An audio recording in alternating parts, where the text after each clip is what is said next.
నీవు నడచిన దారి,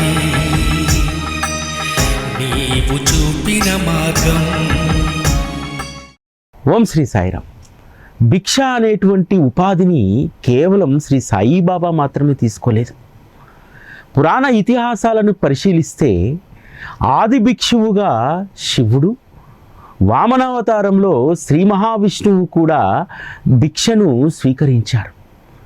భిక్షకు ఉన్నటువంటి ప్రాధాన్యత ఏమిటంటే, భిక్ష చేసేటువంటి వారిలో పరమాత్మతత్వం ఉంటుంది. పరమాత్మయే నేను అనేటువంటి దాన్ని వదిలి భిక్షువుగా మారినటువంటి అద్వితీయమైనటువంటి సంఘటనలు పురాణ ఇతిహాసాల్లో ఉన్నాయి. శ్రీ సాయి సచ్చరిత 38వ అధ్యాయంలో ఒక ప్రస్తావన చేస్తారు హేమాడ్ పంత్.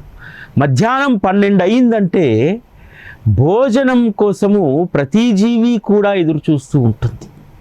కాబట్టి మానవుడైనా ఈశ్వరుడైనా భోజనం కోసము ఖచ్చితంగా తపిస్తూ ఉంటాడు, ఆ భోజనం కోసం ఎదురు చూస్తూ ఉంటాడు.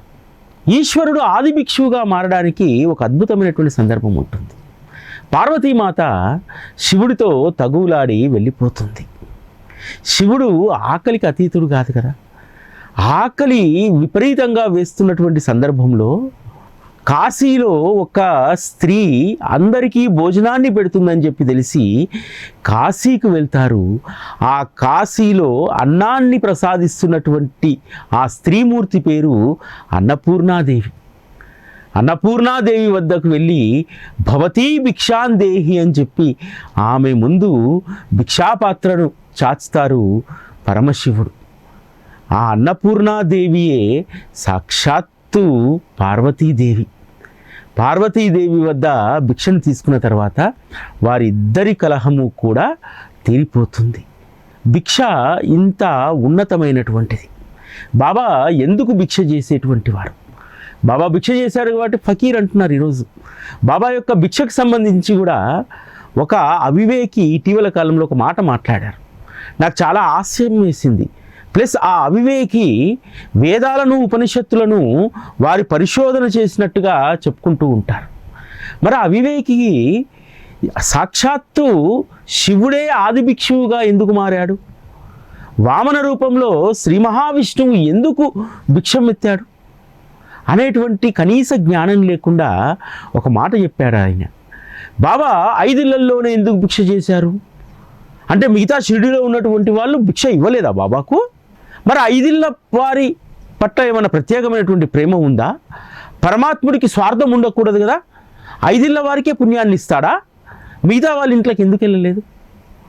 బాబా వారి ఉదర పోషణ కోసం ఎప్పుడూ కూడా వారు భిక్ష చేయలేదు. పరోపకారం కోసం తనతో పాటు ఉన్నటువంటి జీవులకు ఆహారాన్ని ఇవ్వడానికి భిక్షం చేశారు. అది లౌకికంగా మనకు కనిపించేటువంటిది. రెండవది, పరమాత్మ తత్వానికి ప్రతీక భిక్ష. పరమాత్మగా అవతరించేటువంటి ప్రతి అవతారం కూడా భిక్షువుగా మారాల్సిందే. అది శివపురాణం చెప్తుంది. శివుడు స్వయంగా ఆచరించి చూపెట్టాడు. శివుడే ఆది భిక్షువయ్యాడు. మరి కలియుగంలో వచ్చినటువంటి సద్గురువు ఆది భిక్షువుగా మీకు కనిపించట్లేదా? అందువల్ల భిక్ష అనేటువంటిది సాక్షాత్తు పరమాత్మతత్వంతో ఇమిడి ఉన్నటువంటిది, ముడిపడి ఉన్నటువంటిది అనేటువంటి సత్యాన్ని మనం గ్రహించాలి. ఈరోజు మనందరము కూడా భిక్ష కోసము నలుగురు దగ్గరికి వెళ్తున్నాం.